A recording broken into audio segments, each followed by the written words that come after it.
What's up, you guys? It's Ben and welcome back to my channel where we talk about everything there is relating to selling on Amazon. So today's video is quite an annoying one to do.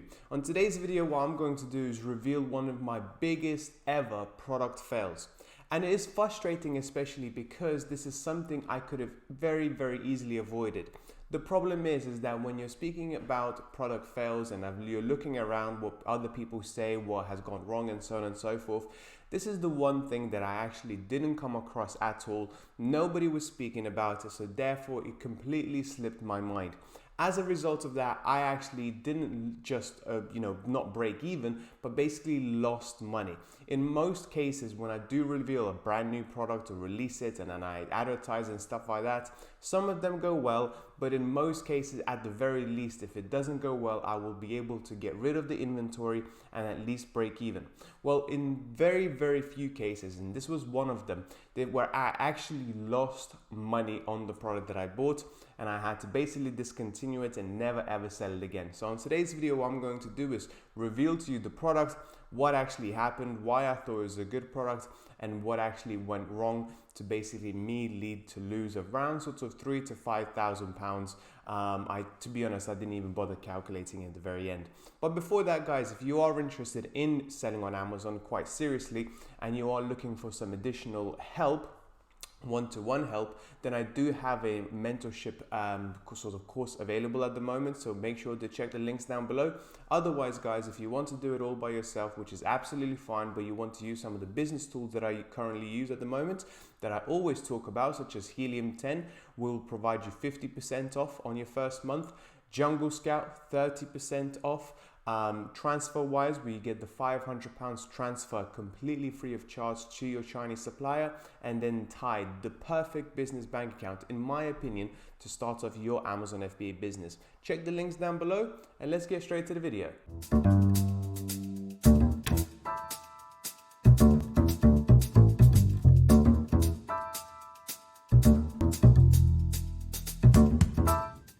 So to cut right to the chase, the product that I really badly failed on was a fake tan.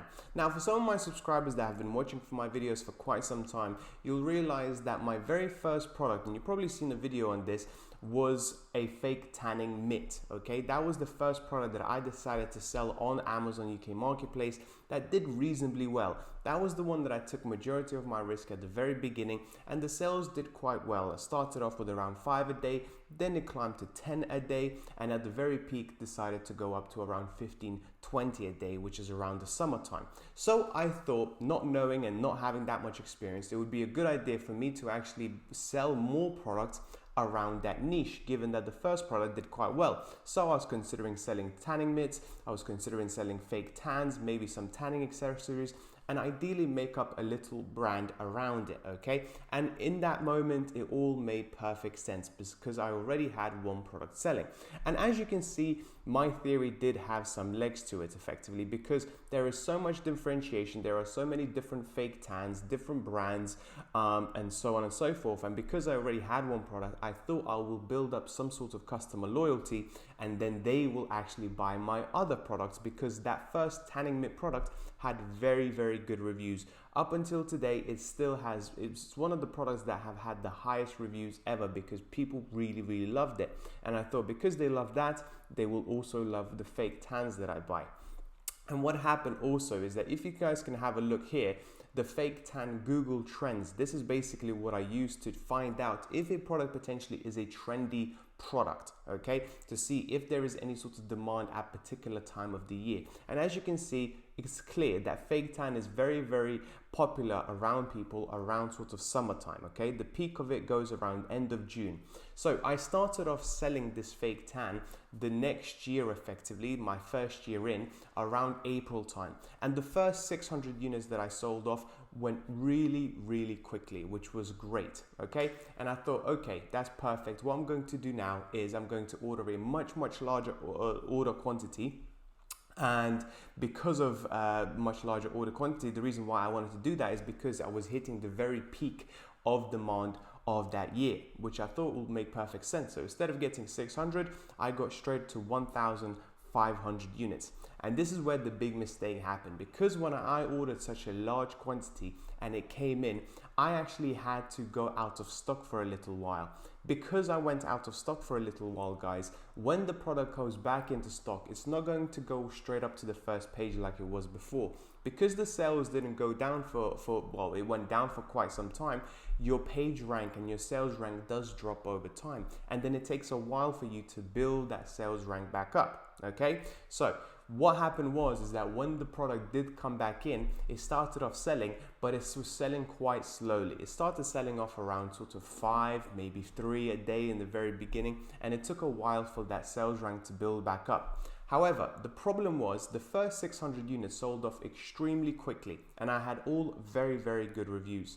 On the second batch, the much bigger batch that took a little while, much longer to sell out, what you don't understand and what most people will completely forget is that some of these fake tans have an expiration date. Okay, so what that means is that after a certain time, these fake tans go off. Okay, and that means that a lot of customers will provide you with very, very negative reviews.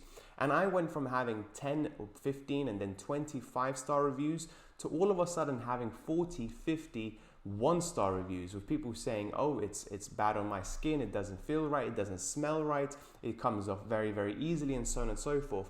And all of a sudden I was sitting on around 1,200 units worth of stock, and a product I simply could not sell because of the negative reviews and because the product completely just went out of date and shouldn't be sold, to be completely on Amazon.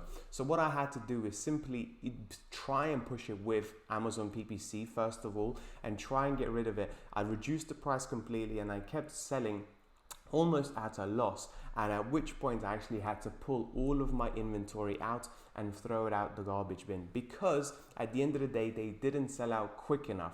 And because they didn't sell out quick enough, the negative reviews just kept piling on, and then I got Amazon basically telling me that I have to check what's wrong with my product because the negative reviews are so high. To which point I realized that this is not worth potentially risking my account, and therefore had to pull all of the inventory out. And by the end of it, I still had to pull out around 800 fake tans, and I had to literally dump them into the garbage bin because there was nothing I could do. I couldn't sell them elsewhere because people can easily see that these things have been completely out of date. And this is something that you guys need to consider and need to think about as well, because when it comes to product failures, people always say, oh, well, the sales didn't go down, maybe some of the product reviews and so on and so forth. This is something that I could have easily avoided if I just decided to buy a slightly smaller amount. If I decided to buy a smaller amount, maybe another 600, 800, and they sold out much quicker, I wouldn't been stuck with such a large amount of out-of-date fake tans, okay? I could have easily sold, and I just could have kept on replenishing. Of course, not to mention, I did have a very, very strong worded conversation with my supplier as to why exactly they're sending me bad product. But at the end of the day, by the time the product arrived into the UK, it was fine. It was just because the sales were going so slowly that it started going out of date. And now, from now on, whenever I do create a new product, I always think about those things, such as, can this product go out of date? Is there something that can happen to this product over time that could potentially deteriorate its value, its capabilities, whatever, you know, and make sure that if it does, that it can be the case, then I would much rather order smaller quantities but much more frequently, as opposed to a large quantity once or twice a year. Okay, so I hope this, guys, gets you to think about, okay, the product that you're going to be selling, if it has an expiration date or potentially could expire anytime soon, I think you should consider reducing your order quantity, asking your suppliers as to how long the expiration and when does that happen, to make sure that all of a sudden, from going 5-star reviews pretty much every single time to having 0 or 1-star reviews, and people were actually saying I would give it 0 if I could, that sort of situation. This is not the situation that you want to be in. That's pretty much it for today's video, guys. I really, really hope you found it useful. If you did, please don't forget to like and subscribe. I'll speak to you soon. Bye bye.